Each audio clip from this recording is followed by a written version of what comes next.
Here we are, first test run of the new engine mount and adjuster system. As you can see there, there's the pulley welded to the back of the pressure plate housing.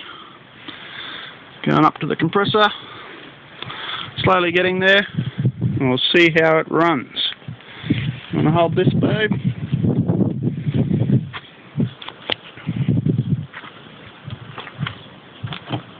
Lovely shot of your back right now.